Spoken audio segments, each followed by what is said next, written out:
Tu dresses une table devant moi et en face de mes adversaires. Tu induis ma tête et la coupe déborde. Je disais, où est-ce qu'il y a la révélation? Où est-ce qu'il y a l'explication? Vous savez, longtemps, moi, quand je lisais ce psaume, quand j'arrivais à ce passage, pendant longtemps, quand je lis ça, je me fais un film. Je rentre dans ce passage. Je ne sais pas pour toi, mais moi, je rentre dans ce passage. Je rentre dedans. Je me vois assis sur une table. Et là, je prie, Seigneur, tu dresses une table entre moi et mes...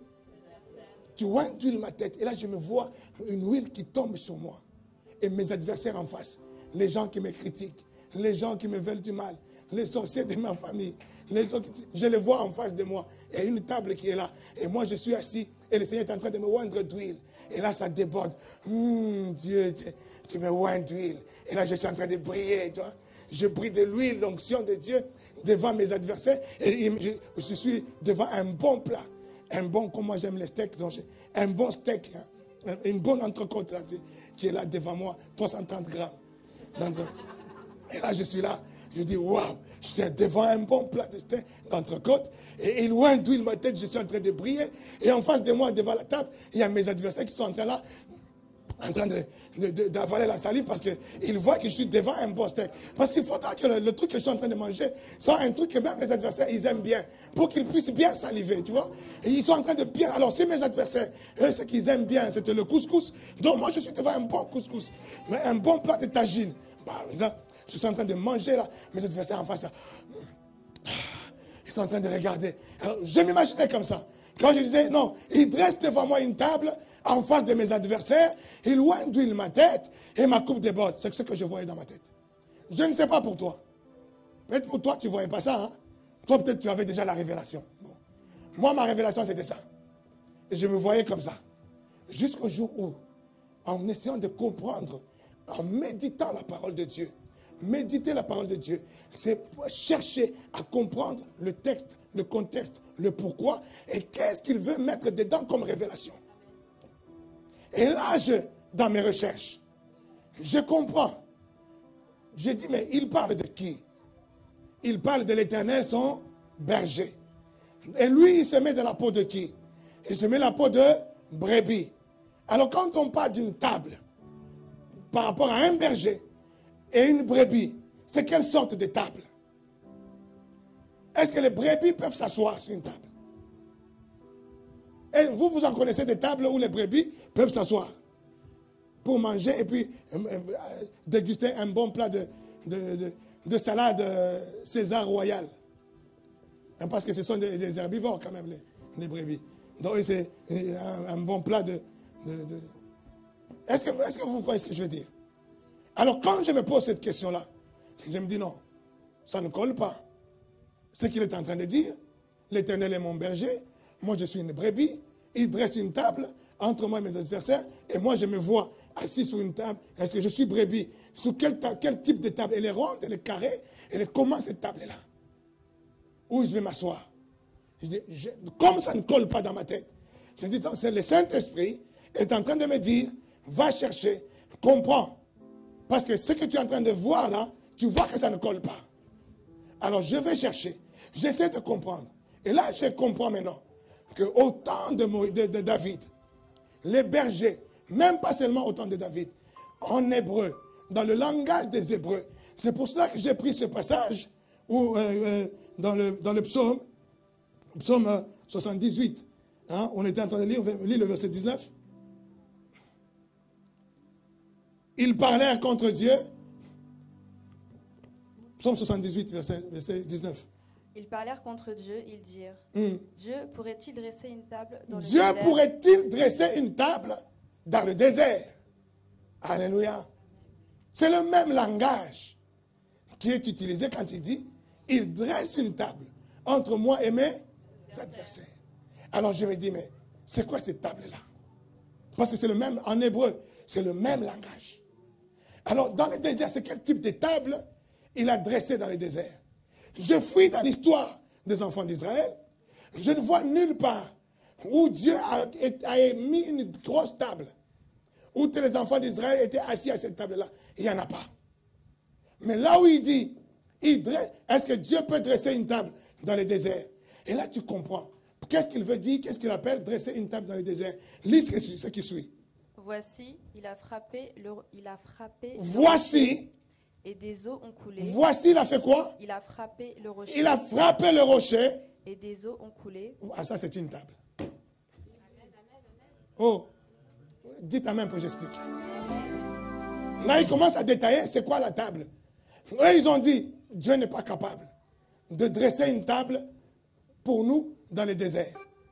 Et Dieu les a prouvés qu'il était, c'est ce que ça veut dire. Donc Dieu les a prouvés qu'il était capable de dresser une table dans le désert. Maintenant, il les a prouvés comment? En dressant une table. Mais c'est quoi cette table-là? Il a frappé le rocher et de l'eau a coulé. Parce qu'ils avaient soif. Quelqu'un me dit amen. Amen. Est-ce que quelqu'un comprend ce que je veux dire? Je suis en train de parler de la table. Le rocher qui a fait couler de l'eau. Et ce n'était pas seulement de l'eau. Et des torrents se sont répandus. Il y a encore une fois, quand tu vois le rocher a fait couler dans ta tête. Donc le rocher là, c'est une pierre. Sur la pierre là, il y avait comme une espèce de robinet où tu vas avec ton petit seau, ou ton petit verre, tu prends de l'eau, tu vas boire parce que tu avais soif. Mais il dit quoi? Des torrents d'eau. Est-ce que vous savez ce que c'est qu'un torrent? Qui a déjà vu un torrent? Un torrent d'eau. C'est un fleuve agité qui coule avec vitesse et qui sort d'où? D'un petit rocher. Donc j'ai dit de ton petit rocher sortira des torrents de bénédiction. Non, j'ai dit de ton petit rocher sortira des torrents de bénédiction. Des fleuves de bénédiction, c'est pour toi. Dans ce temps de libération du surnaturel, reçois ce torrent. Le torrent de finances, c'est pour toi. Je parle de quelqu'un qui va brusquement devenir millionnaire. Est-ce qu'il y a quelqu'un qui reçoit? Dis, je reçois. Dis, I receive it. Ne te minimise pas. Toi, tu vois, est-ce que moi, je peux devenir millionnaire? Moi, là. D'un petit rocher, il est sorti des torrents d'eau. Et de toi, ne sortira-t-il pas des millions? Ne sortira-t-il pas des millions? De quel Dieu on parle? De quel Dieu il s'agit? De ce Dieu-là qui fait sortir l'eau d'un rocher, des torrents d'un rocher. Si de ce Dieu-là, dis ça c'est pour moi. Alléluia. Mais il appelle ça une table. Donc Dieu les a démontrés. Dieu a dressé une table. En fait, c'est là que tu comprends que dresser une table, comme dit le psalmiste, il dresse une table, moi je suis brebis. Ça veut dire, il est en train de préparer là où je vais manger, de préparer toutes les choses dont j'ai besoin. Il me les prépare. Ce n'est pas une table carrée ou ronde ou ovale. Non, il me prépare là où je vais manger tout ce dont j'ai besoin. Et moi, en tant que brebis, j'ai besoin de quoi? J'ai besoin de l'herbe. Et cette herbe-là, je vais la manger où? Sur une table? Non, la table là, c'est la prairie où je vais aller manger l'herbe. C'est ça la table. Et quand il dit, il dresse une table, dans le langage des Hébreux, il est en train de dire, il me prépare un terrain où il va m'amener pour aller manger paisiblement. C'est-à-dire, il me précède. Et c'est ça la pratique des bergers. La pratique des bergers, c'est de faire quoi? De laisser les brebis dans l'enclos et d'aller eux-mêmes d'abord, de repérer les lieux, de voir là où il y a une bonne herbe. Et quand il a repéré les lieux, il fait un travail. Il va sortir dans l'herbe là, il y a aussi des plantes toxiques. Il va les enlever. Parce que quand la brebis viendra, ne va pas calculer, ça c'est une plante toxique, celle-là n'est pas toxique, elle va tout manger. Et si elle tombe sur une plante toxique, je vais perdre des brebis. Donc le berger, il va enlever les plantes toxiques. Ce sont tes ennemis qui sont dans la table. Ce sont les pièges du diable qui sont autour de toi. Et il est en train de te dire, il s'en occupe. C'est lui qui s'en charge. Et la table là, la prairie qui est préparée, il s'arrange pour que cette prairie-là, que les prédateurs soient loin de la prairie. Les loups, les ours soient loin de la prairie. Qu'il n'y ait pas de loups qui traînent là-bas. Est-ce que quelqu'un me saisit? Ce sont tes ennemis. Ce sont les sorciers de ta famille. Ce sont les gens qui sont animés par un esprit diabolique pour te combattre. C'est lui qui prend soin de toi. C'est lui qui prépare cette table-là. C'est lui qui te préserve de tous ces gens-là. C'est lui qui les éloigne. Ne t'inquiète pas. Il y a des gens qui s'éloignent de toi. Tu ne sais pas pourquoi ils s'éloignent. Tu commences à murmurer. Je ne comprends pas. Moi, qu'est-ce qui m'arrive? Tout le monde s'éloigne de moi. Mais tu ne sais pas que le berger est en train de dresser une table entre toi et tes... Je ne dis pas que ces gens-là, c'est tes ennemis.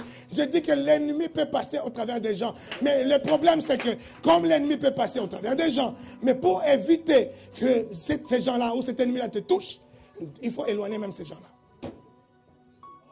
Oui ou non? Oui ou non? Il faut les éloigner.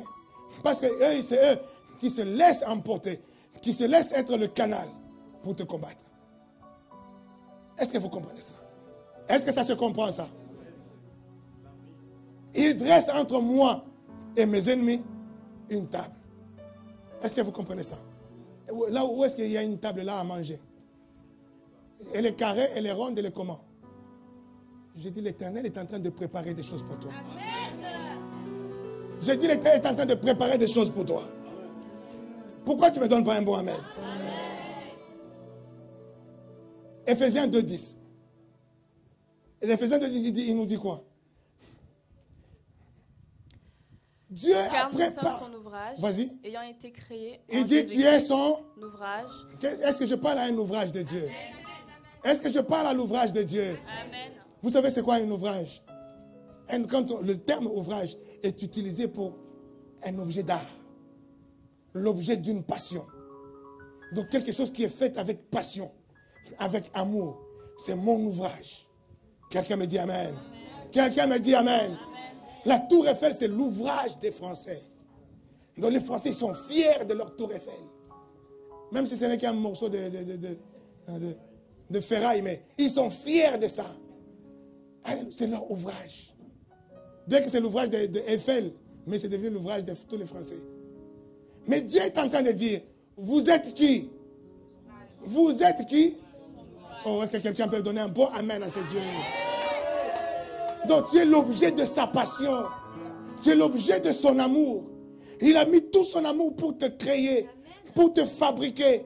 Bien-aimé dans le Seigneur, est-ce qu'il va te laisser entre les mains de n'importe qui? Tu vaux de l'or, plus que de l'or. Tu as un prix incommensurable. Tu as un prix incomparable. Donne-moi un bon amen quand même. Et il dit, tu es son ouvrage. Ayant été créé en Jésus-Christ. En Jésus-Christ. Pour de bonnes œuvres. Pourquoi? Il t'a créé pourquoi? Pour de bonnes œuvres que quoi? Qui viennent d'où? Que Dieu a préparé d'avance. Qu'il a préparé d'avance. Pour que tu puisses les accomplir. C'est-à-dire, il a dressé une table pour toi. Pour que tu puisses manger dans cette table. Il a préparé des millions pour quelqu'un. Non, j'ai dit qu'il a préparé des millions pour toi. Ne t'inquiète pas des temps présents. Je dis qu'il a préparé des millions pour toi. Il dresse une table pour toi. Il prépare d'avance des bonnes œuvres que tu dois accomplir. Et tu dois accomplir des choses qui vont étonner le monde. Tu dois accomplir des choses qui vont étonner ton entourage, qui vont étonner ta famille. Oh, bracha, brasaka, ma brocha, brasaka. Reçois pour toi. Il dresse une table. Il est en train de préparer d'avance des choses pour toi. C'est ça qu'il est en train de dire. L'Éternel est mon Père. Il dresse une table pour moi. Il prépare de bonnes choses pour que je les vive, pour que je les expérimente, pour que le monde voie. Et quand le monde verra, il dira, waouh, waouh, lui il a un Dieu. Lui il a un Dieu. Est-ce que je parle de toi? Il dresse une table entre moi et mes... Est-ce qu'on comprend ça? Est-ce qu'on comprend ça? Bon, maintenant qu'on a compris ça, revenons dans notre passage. Reviens dans... On était où? On était dans le psaume 78. Vas-y, continue au verset 20. C'est intéressant le verset 20. Voici, il a frappé le rocher, et des eaux ont coulé, et des torrents se sont répandus. Bien-aimé dans le Seigneur, je dis encore, Dieu t'aime beaucoup. Amen. Je dis, Dieu t'aime beaucoup. Sa houlette et son bâton te rassurent. Dieu connaît tes besoins. Et lui, il a pris maintenant sa houlette pour que la houlette soit ton appui. Il a pris son bâton pour que son bâton soit l'arme avec laquelle il prépare ce qui est bon pour toi. Quelqu'un me dit Amen. C'est comme ça qu'il a pris le bâton. Il a frappé quoi? Il a frappé le rocher.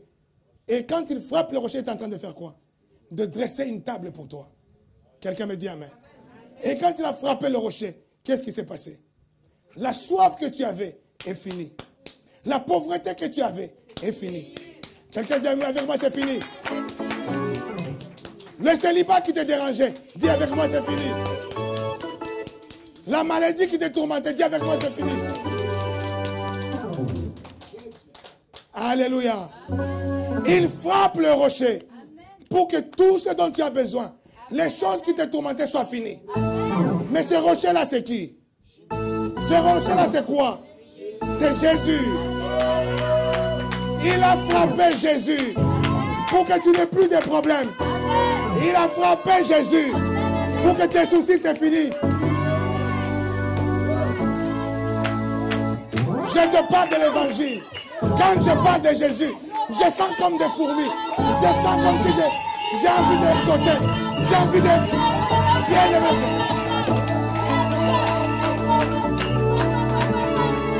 Et surtout, quand je réalise qu'il l'a frappé, il l'a frappé pour moi. Il l'a frappé pour que je n'ai plus soif, pour que je ne puisse plus avoir de convoitises, pour que je ne puisse plus avoir de jalousie. Oh, ma bouche à Jésus, Jésus.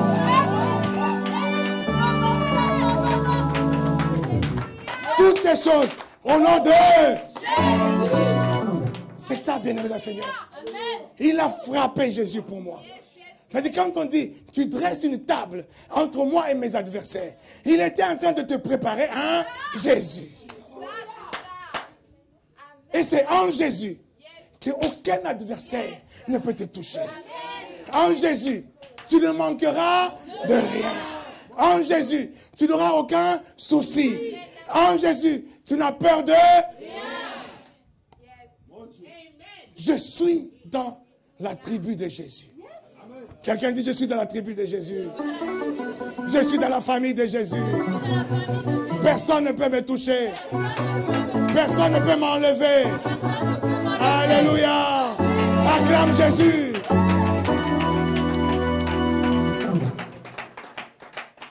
Bien-aimé dans le Seigneur, ces choses doivent changer ta vie.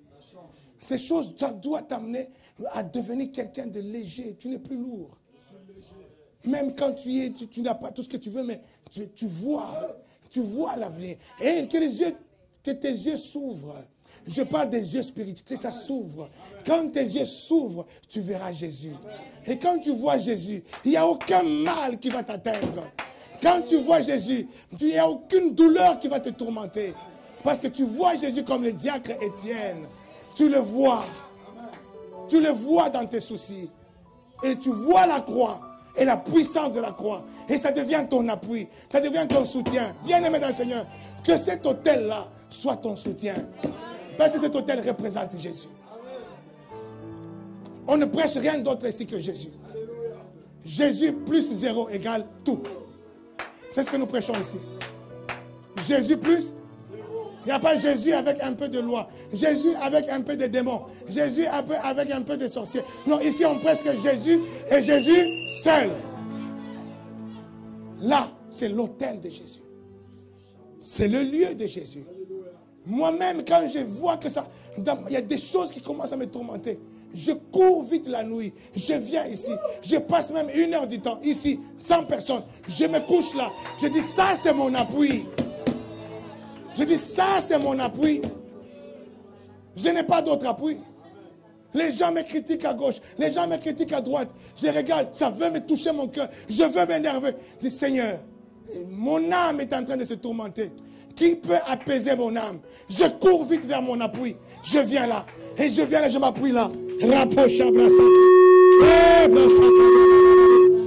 Quand je m'appuie là, je sors de là, je suis libre. Comme chantait le frère Trésor, pépélé, pépélé. Je suis pépélé. Quelqu'un me comprend? Est-ce que quelqu'un me comprend? C'est lui mon appui. Et quand je viens dans mon appui là, mais il y a des choses, ça c'est un endroit stratégique. C'est un endroit spirituel. Les choses ne sont pas que matérielles. Les choses spirituelles sont aussi matérielles. Je disais ça le dimanche dernier. Les choses spirituelles sont aussi matérielles. Les choses matérielles ne sont pas que matérielles. Les choses matérielles sont aussi spirituelles. Vous voyez à l'église? À l'église, on a enlevé quoi? On a enlevé beaucoup de choses matérielles.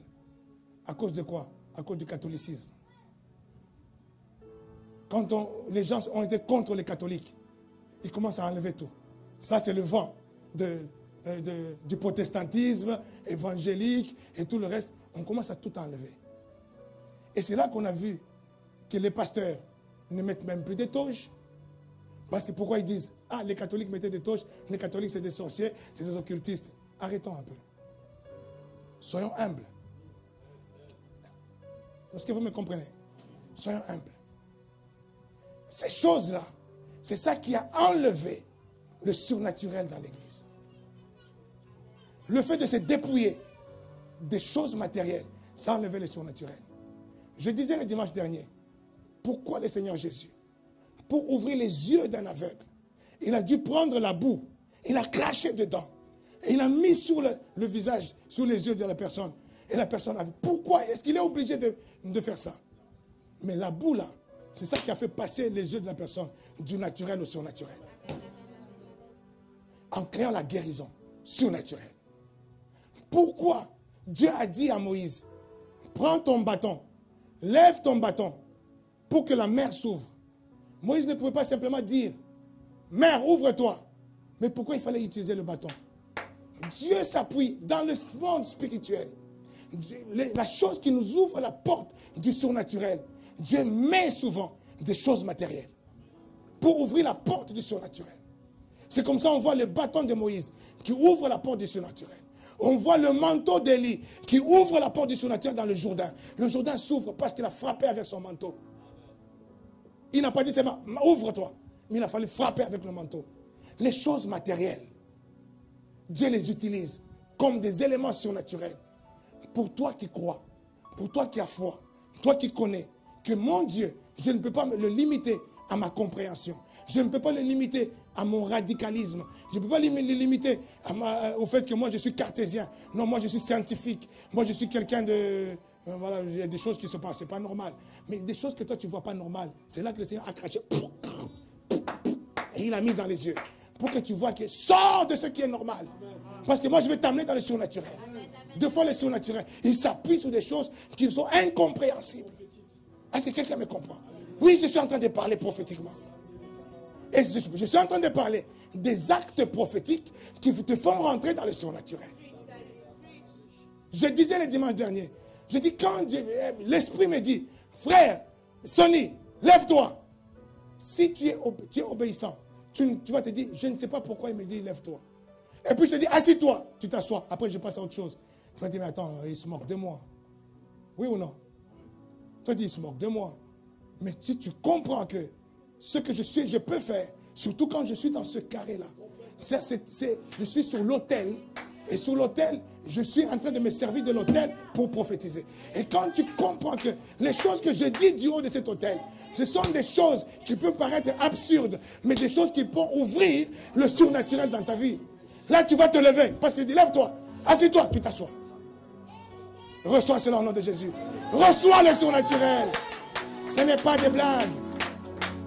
Quand je parle du haut de ce lieu, tout ce que je dis a un sens. Ça a un sens spirituel. Deux fois même, je sors de là. Tu me poses la question, je ne sais pas ce que j'ai dit. Demande à ceux qui sont avec moi à la maison. Ils vont te dire, je rentre chez moi, dans la semaine, des fois je réécoute même 2-3 fois la prédication que je viens de prêcher. Moi-même, je réécoute 2-3 fois. Et moi-même, en réécoutant, je vois, j'entends des choses nouvelles pour moi. Quelqu'un me dit Amen.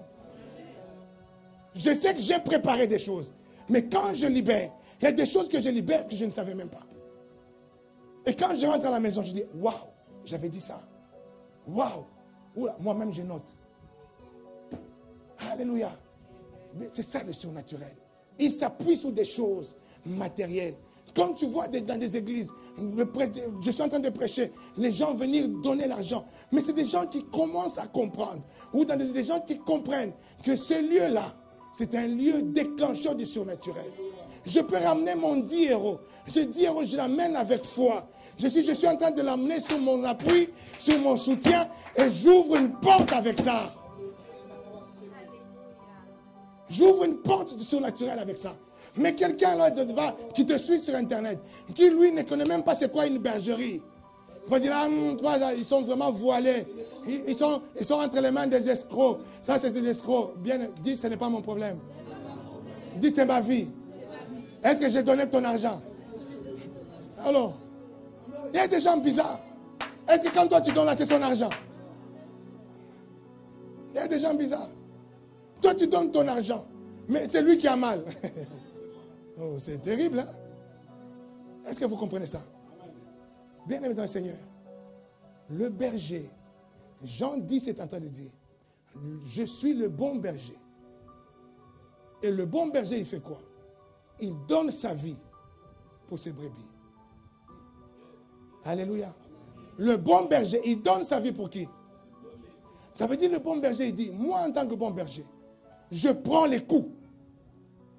Je prends les coups jusqu'à la mort pour que mes brebis ne meurent pas. Pour que mes brebis vivent. Je prends des coups, même de la pauvreté, pour que mes brebis puissent être riches. Je prends les coups de la maladie pour que mes brebis ne soient pas malades. Oh non, tu ne m'as pas saisi. Il dit dans Ésaïe, par ces meurtrissures, nous sommes quoi? Les meurtrissures de qui? Du berger. Il a pris des meurtrissures. Il a pris des coups pour que toi tu sois guéri. Ça, c'est l'histoire des bergers. C'est l'histoire des bergers. Quand tu vois un pasteur, c'est un berger. Tu ne sais pas les coups que le pasteur reçoit. Je reçois les coups de tous les côtés. De mes propres enfants, des gens d'ailleurs, de partout je reçois des coups. Il y a même des gens que je ne pouvais jamais imaginer qu'un jour celui-là, il pourrait même m'insulter en dehors, en public. Mais j'entends, tu vois ton petit frère là, il t'a insulté là-bas, il dit non, les pasteurs c'est des escrocs. Je dis, lui, non, c'est pas vrai. Lui, il dit oui, lui. Il dit, je l'ai escroqué quoi? Au contraire, c'est moi qui s'est dépouillé pour lui. Mais pourquoi il va m'appeler moi escroc? Est-ce que vous comprenez ça? Tu vois que c'est quelqu'un que tu as porté, quelqu'un qui est membre. Là, je ne parle même pas seulement de membres de l'église. Je parle même des proches, famille. Quelqu'un qui est de ta famille et qui est devenu quand même membre de la famille, de l'église, parce qu'il est proche de toi. Mais tu entends qu'il est en train de te critiquer. Je dis, il me critique, je lui ai fait quoi? Mais quand je me remets dans la peau de berger, je fais brrr. Quand je me remets dans la peau de berger, je fais brrr. Ça fait quoi? Ça descend, ça tombe. Est-ce que les aigles comprennent de quoi je parle? Non, je sais qu'il y a des aigles qui comprennent cela. Il y a des aigles qui comprennent ce que je veux dire. C'est l'histoire de quoi? L'histoire de l'âne. L'histoire de l'âne. Vous croyez que les ânes sont bêtes? Les ânes sont, c'est con, une âne c'est con. Mais l'âne là, son propriétaire, il en avait plus, il avait marre de lui. Il dit, cet âne là ne fait plus rien, il est fatigué. Là, si je le tue, tout le village va me tomber dessus. On va me prendre pour un méchant. Hein, les gens de Brigitte Bardot, ils vont me tomber dessus. Et ça, il a tué l'âne et tout ça. Alors il s'arrange à côté d'un puits. Il s'arrange à côté des regards à gauche, à droite, il n'y a personne. Paf, il pousse l'âne. L'âne tombe dans le puits. Puis que tout, hey, mon âne est tombé dans le puits. Les gens ils viennent, ah bon? Oh là là, c'est impossible de le remonter. Ah ben, et puis, tu vois, quand il est tombé dans le puits, certainement il s'est blessé, donc il ne sert plus à rien. Et puis l'âne là dans le puits là, est en train de pleurer. Il dit, aïe, aïe, aïe, l'âne là, il pleure. Donc il faut qu'on abrège sa souffrance. On fait quoi? On va boucher le puits. Comme le puits, de toute façon, il n'y a plus d'eau. C'est un puits qui ne donnait plus d'eau. Il dit, comme ça, on va boucher le puits, comme ça, on l'enterre même. Hein? Et on abrège sa souffrance. Et là, tout le village dit, oui, oui, oui, tu as raison, tu as raison. Oh, la pauvre Anne, on va l'enterrer. Tout le monde vient maintenant avec sa pelle. Bon, commence à jeter la terre dans le puits pour enterrer l'âne. L'âne, là, dès qu'on jette encore là, il pleure encore. Ah! On dit, aïe, aïe, aïe, pauvre Anne. Mais dépêchons-nous, dépêchons-nous. Dans ce moment, ils n'entendent plus rien. L'âne ne pleure plus. Ah, pauvre Anne. C'est fini. Il a rendu l'âme. Donc, dépêchons-nous, on va l'enterrer. Il continue à mettre la terre. Il continue à mettre la terre. À un moment donné, tellement que la terre est en train d'abonder dans le puits, il voit l'âne qui est en train de sortir de du puits. Il dit, mais qu'est-ce qui se passe? Vous savez ce qui s'est passé? Donc l'âne, quand il était là, quand on a commencé à faire tomber la terre, il a commencé à pleurer.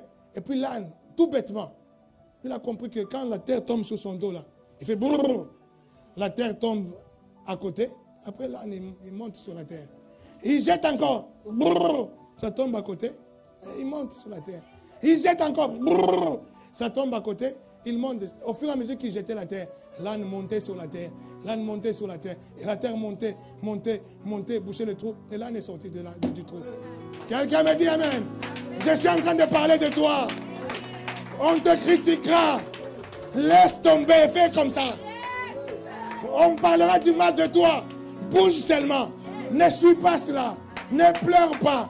Tu vas monter sur les problèmes. Tu vas monter sur les critiques. Tu vas monter sur tout ce qu'on dit du mal de toi. Et si tu es véritablement un enfant de Dieu, tu sortiras du trou. Quelqu'un me dit amen. Et quand tu sortiras du trou, tout le monde dira, cette âme-là, ce n'est pas un âme, c'est un Dieu. Non, j'ai dit, tu es un Dieu. La sortie de ta situation fera dire à ton voisinage que tu es un Dieu. Ceux qui veulent t'enterrer, quand ils verront que au lieu que tu sois enterré, tu es bien vivant, ils diront, ça c'est un Dieu. J'ai dit, je parle de toi. Je reviens. Où est la révélation? Dans l'histoire de la table. Il dresse une table entre moi et mes. Est-ce que c'est une révélation? Non, c'est une explication. Amen. Parce que quand toi tu lis ce texte-là, tu le lis en français, tu le lis dans ta culture, même si c'est en français que tu lis, mais tu la comprends avec ta culture. Dans ta culture, tu es en train de voir une table où on met un bon steak, où on met un pondou, un bon fumbo, un bon attiéké. Et là, dans ta culture, c'est ce que toi tu es en train de voir. Quelqu'un me dit amen. Tu vois, et puis des locaux à côté et tout ça. Mais quand tu rentres dans la culture des Juifs, à un Juif, on n'a pas besoin de faire toutes ces explications. Parce que lui, il va lire ça avec sa culture. Et lui, il sait, quand on le dit, il dresse une table, lui, il ne voit pas une table carrée. Lui, il voit tout ce que je viens de dire là. Qu'on est en train de préparer des choses pour moi. Que ce soit sur une table carrée, que ce soit dans la vie de tous les jours, c'est une table qui est dressée pour moi. Quelqu'un me dit amen. Ce n'est pas une révélation pour un Juif. Mais pour toi, c'est une révélation. Ah, waouh, révélation. Mais pour un Juif, ce n'est pas une révélation. Pour lui, pour lui, il n'y a même pas besoin d'explication. Il le comprend naturellement. Parce qu'il le comprend dans sa culture. Et celui qui a écrit le psaume, c'est un Juif. Il l'écrit avec sa culture. Et si tu comprends avec sa culture, tu n'as pas besoin d'explication même. Quelqu'un me dit amen. Donc la plupart des choses que nous vous prêchons, ce ne sont que des explications parce que nous venons de cultures différentes. Qui sont différentes de la culture juive. Alléluia. Il dresse une table entre moi et mes âmes. Il oint d'huile ma tête. Oh, là tu as dit, ah, j'ai l'onction. Ouh, l'onction descend sur ma tête. Encore une fois, c'est une culture. Tu lis ça dans ta culture. Amen. Ta culture qui est bizarre. Vous voyez, même ce que nous sommes en train, l'Éternel est mon berger. Un Français qui lit ça, il lit l'Éternel est mon berger, je manquerai de rien. Pour lui, ça limite à un poème. Parce que dans sa propre culture, la culture d'un Français dit quoi? Il dit, le roi est mort, vive le roi. Oh, quelqu'un comprend ça? Vous savez, la première des choses, moi je suis arrivé en Europe, j'avais un peu plus de 20 ans. Donc j'avais même pas encore 21 ans. Et le premier choc culturel que j'ai eu, ici en France, c'est au travail. Donc à 21 ans, je suis allé au boulot. Hein, pour commencer à avoir l'argent pour m'inscrire à l'université. Et là, au boulot, avec des petits Français, on est en train de travailler, des petits, des vieux. Alors les vieux Français, là, ils ont un Français déjà qui m'épatait, tu vois. Et ils ont des expressions. Alors, la chose, choc culturel, c'était les blagues. Quand ils balançaient des blagues, je ne comprenais rien. Et tout le monde était éclaté de rire. Ah, je dis, mais attends, les Blancs sont des cons. Et qu'est-ce qui a rigolé là? Qu'est-ce qui a rigolé là? Je dis, les Blancs, des fois, ils sont bizarres. Ils rigolent quoi? Mais là, ils sont pliés de rire. Mais moi, dans la blague là, je ne comprends rien. Pourquoi je ne comprends rien? Ce n'est pas ma culture. Ce n'était pas ma culture. Pour comprendre cette blague-là, il a fallu du temps. Quand je suis rentré, imprégné de la culture, là maintenant, dès qu'une vanne, wow, moi aussi j'ai pris de rire. Parce que je comprends maintenant la vanne. Parce qu'avant, je ne comprenais pas. Est-ce que vous comprenez ce que je veux dire? Je disais le dimanche dernier, on parle, non, je ne sais pas si c'est le dimanche ou le jeudi. Je disais, on dit, je donne ma langue au chat. Va dire à un petit Congolais qui est au Congo, qui est à l'école et qui parle même français, tu vois, à l'école, dis-lui, ah, je donne ma langue au chat. Qu'est-ce qu'il va comprendre? Rien. Il dit, mais il parle de quoi là? Je donne ma langue au chat. Pourquoi il va donner sa langue au chat? Mais il ne va pas comprendre que c'est une expression dans la culture française qui veut dire tout simplement, je me tais. Est-ce que tu comprends ça? Mais si on ne t'a pas expliqué, tu peux chercher la révélation de je donne ma langue au chat. Tu vas dire des bêtises. Il n'y a pas de révélation là-dedans. Il faut qu'on t'explique. Quelqu'un me dit amen. C'est ça l'explication. Il faut qu'on t'explique simplement. Et ce n'est pas une révélation. Si je te dis je donne ma langue au chat, ça veut dire je me tais. Ce n'est pas une révélation. C'est une explication d'une culture qui n'est pas la tienne. Et là, quand il dit il loin d'huile ma tête et ma coupe déborde, laisse-moi t'expliquer. Je ne suis pas en train de t'amener dans une révélation d'abord. La révélation de toutes ces choses, c'est quoi? C'est Jésus. C'est ça la révélation. C'est Jésus. Mais ce que je vais t'expliquer, il loin d'huile ma tête. En fait, la pratique des bergers, les brebis, quand ils amènent les brebis, il y a dans les verts pâturages et ailleurs, les bergers, ils oignaient d'huile la tête des brebis. Ils mettaient de l'huile, c'est l'huile mélangée avec des aromates, avec d'autres produits qu'ils mettent dedans, qu'ils mettaient sur la tête des brebis. Pour faire quoi? Pour empêcher que les mouches, les moustiques, les insectes ne viennent pas se poser dans le nez des brebis. Parce que quand ils se posent dans les nez des brebis, ils commencent même à faire des œufs dans les nez des brebis. Ces œufs-là vont commencer à monter dans les narines. Et quand ils montent là-dedans, ça va rendre les brebis fous. Ça, tu vois des brebis.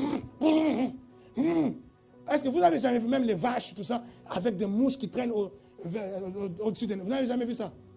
Bon, tu n'as pas été dans une ferme. Même dans un film, tu n'as pas vu ça. Hein? Non, même dans un film, tu n'as pas vu ça. Il faut aussi sortir un peu. Allez, je ne sais pas, dans des fermes, voir aussi certaines choses. S'il te plaît. La culture, c'est une bonne chose. Amen.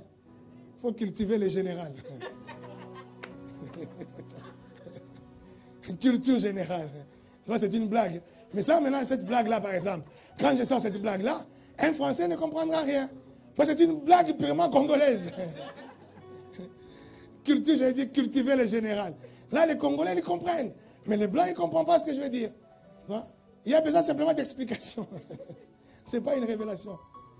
L'explication, il oint d'huile ma tête, cette huile qu'il mettait sur la tête des brebis. On met aussi sur la tête des vaches, de tous ces animaux à 4 pattes. On met d'huile parce que quand la mouche vient se poser dans les narines, il n'a pas de défense, il n'a rien d'autre, il n'a rien pour empêcher que les mouches puissent rentrer dans les narines. Quand les mouches rentrent dans les narines, ça y est, la brebis devient folle. Ça va tellement lui prendre la tête. La folie de la brebis va même empêcher la brebis de pouvoir sortir le lait. Ça va empêcher la brebis de pouvoir sortir de bons poils. Parce que la brebis est tellement stressée par les mouches, les choses qui rentrent dans son nez. Et devient pratiquement agitée, complètement folle. Et pour empêcher ça, on mettait de l'huile sur leur tête. Et comme ça, les mouches ne viennent pas. Quelqu'un me dit amen. Et quand il dit, il oint d'huile ma tête, c'est-à-dire il est en train de prendre soin de moi pour que ce qui peut me rendre fou, ce qui peut me dépasser, les choses de la vie qui peuvent me piquer et me faire, je deviens fou, je ne réfléchis plus à rien. Il m'a fait ça. À qui? À moi vraiment. Pourquoi seulement moi? Il me dit toutes ces choses-là. Quand il fait ça, tu ne réfléchis pas aux grandes choses. Tu ne réfléchis pas à tes projets. Tu ne réfléchis pas à des actions immenses que tu dois faire. Tu es en train de réfléchir sur des conneries. Pourquoi il m'a dit ça? Pourquoi il m'a fait ça? Pourquoi il m'a insulté? Hey, moi. Mais tout ça là, tu deviens fou. Et quand tu deviens fou, tu deviens improductif. Quelqu'un me dit amen. Dis les soucis, ce n'est pas pour moi. Non, dis les soucis, ce n'est pas pour moi. J'ai un berger. Il oint d'huile ma tête. Il prend soin de moi. Toutes les choses qui me tourmentent, dont je ne suis pas maître, je ne peux pas agir. Lui, il agit pour moi. Il oint d'huile ma tête. Acclame le Seigneur.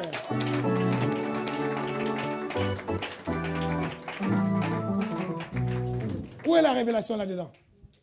Maintenant, un juif qui lit ça, il n'a pas besoin d'explication. Il comprend tout de suite.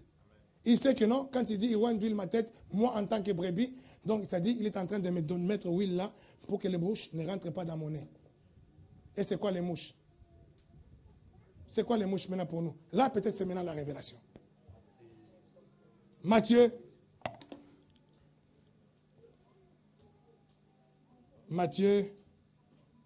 On parle de la sémence. Marc, prenons dans Marc. Marc chapitre 4. Lis le verset 7. Il dit un semeur est sorti. Il commence à s'aimer. Il y a une semence qui tombe sur une terre pierreuse. Une semence qui tombe sur une terre au bord du chemin. Et là, au verset 7, il dit quoi? Une autre partie tomba parmi les épines. Une autre partie tomba où? Parmi les épines. Après? Les épines montèrent et l'étouffèrent. Les épines montèrent. Et l'étouffèrent.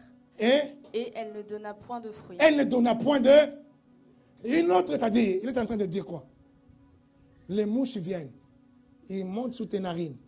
Et comme ils montent dans tes narines, tu deviens fou et tu ne donneras pas de fruits. Oh, je suis maintenant dans la révélation. La brebis, elle doit donner du lait. Elle doit produire de la laine.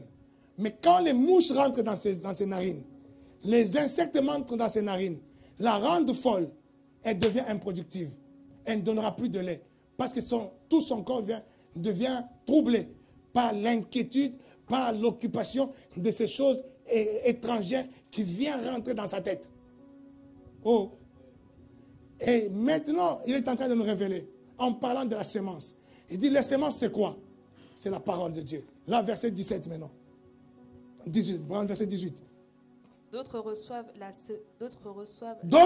la sémence parmi les épines. Parmi les épines, là, il a dit tout à l'heure que le semeur, il a semé, et une sémence qui tombe parmi les épines. Et comme ça tombe parmi les épines, qu'est-ce qui se passe? Tu ne produis pas de fruits. Et maintenant, il donne l'explication de ça. Au verset 18, il dit, d'autres reçoivent la semence parmi les épines. Ce sont ceux qui entendent la Ce parole. sont ceux qui entendent la parole. Mais en qui les soucis du siècle. Mais en qui les soucis de ce siècle. La séduction. En qui les soucis de ce siècle. Les problèmes qui te tourmentent. Les choses, on m'a dit ça. On m'a fait ça. Mais à moi. Pourquoi moi? C'est ça les soucis de ce siècle. Alors que tu as reçu la parole. Tu as reçu la prédication. Tu as reçu la sémence. Mais ces choses-là qui viennent, qui sont dans le monde, qui sont les soucis de ces siècles. Et avec quoi encore? La séduction des richesses. La séduction des richesses. Pourquoi l'autre là, il a une belle voiture? Pourquoi moi, je n'ai pas ça? Pourquoi les pasteurs, ils prospèrent? Pourquoi nous, on ne prospère pas? Pourquoi? Toutes ces choses-là, ce sont des choses qui sont en train de faire quoi? Ce sont des choses qu'il appelle les épines. Qui sont en train de faire quoi? D'étouffer la parole que tu as reçue. Quelqu'un me dit Amen. Amen.